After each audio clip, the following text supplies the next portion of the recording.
우리 아내 불편한 진실 2편. 생각하면 할수록 우리 아내는 불편한 진실이 너무나 많다. 터놓고 말할 수도 없는 불편한 진실 말이다. 잘못 건드렸다가는 자칫 몰매를 맞을는지도 모른다. 그렇다고 참고 보자니 여간 불편하지가 않다. 우선 세종시 문제만 해도 그렇다. 시작부터가 마땅치 않은 일이었다. 행정의 효율성을 따져보기도 전에 우선표부터 계산된 거대 행정도시의 출발이었다. 아무 누구도 이 일을 달지 않았다. 정치권의 이해관계와 지역 주민의 이해관계가 짝을 이루어 진행되고 있는 상황에서 누가 감히 반대를 할 것인가. 국회에서 마저 서로가 서로의 눈치 보기에 바빴다. 그렇게 해서 생긴 세종시는 아무리 보아도 현재의 상태로는 계속 숨을 쉬며 살아가기가 쉽지 않은 도시인 것처럼 느껴진다. 느껴진다고 밖에 말할 수 없는 이유는 과학적 조사를 통하지 않은 개연성이나 전문말을 들어 느낄 뿐이기 때문이다. 우선 장관들의 입으로부터 나오는 소리가 간단치 않다. 사무실에 앉아 일할 시간이 없다는 것이다. 세종시 출근과 동시에 서울로 와야 한다. 그 시간이 간단치가 않다. 어떤 때는 서너 시간이 잠깐이다. 세종시 현장에서 볼 일이라는 것은 하나도 없고 일은 온통 서울에만 널려 있으니 어떻게 할 수가 없다는 푸념 섞인 소리가 묻지 않아도 저절로 나온다. 장관만 그럴까? 아닐 것이다.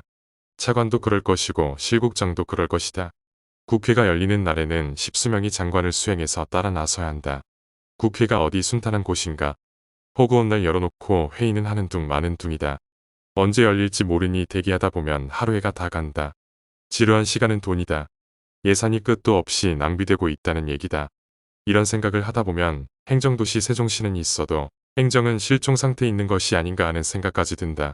어느 겨를에 부처 내에서 간부들이 모여 오손도손 정치 기반을 위해 이 말을 맞대고 논의를 할 수가 있을까? 가족이 대부분 서울에 있고 친구가 모두 서울에 있으니 언제 한번 제대로 친구를 만나거나 가족과 함께 저녁이라도 할 수 있을까? 생활이 아니다. 가슴속으로 불만은 쌓이고 의욕은 떨어져 자연 직장에 대한 애정도 식어가기 마련이다. 이런 생활 속에서 무슨 창의력이 나올 수 있을까? 근본 대책을 세우지 않고는 정부의 정책은 겉돌 수밖에 없는 상황에 와 있다고 감히 말할 수 있을 것 같다. 공직자들의 열정이 식으면 정부는 있으나 만화한 조직이 되지 않나 싶어 여간 걱정이 아니다. 지금이라도 깊은 연구 있기를 바란다. 또 하나의 불편한 진실 참 말하기 어려운 문제다. 그러나 용기를 내어 한번 말을 해보자. 청년 실업 문제 말이다. 청년 실업 문제는 우리나라 인구 문제와도 직결되는 문제다. 취업이 안 되는데 무슨 결혼까지 생각할 겨를이 있을까?